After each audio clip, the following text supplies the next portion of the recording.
Hello everyone, welcome back. In today's video, I'm going to show you exactly how to add a member to the Smart Life application so that your family members or your roommates can control the same smart devices from their own phones. So first of all, you need to open your Smart Life application on your phone.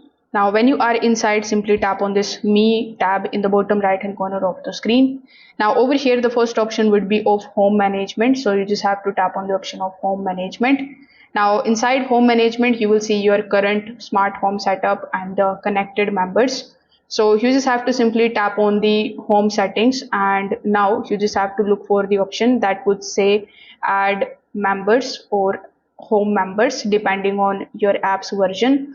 So over here you just have to simply tap on the option of add member. Then you need to add their email address and their phone number, which is linked to the other person's Smart Life account, and the person that you invite must already have the Smart Life application installed and their own account should be created.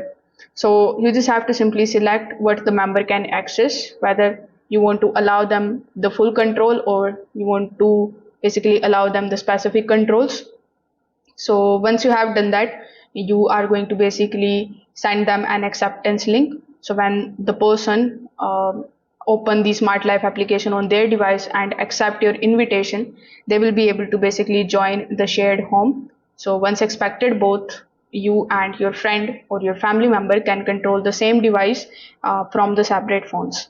So if this video helped you out, make sure that you like this video and subscribe to the channel. Thanks for watching.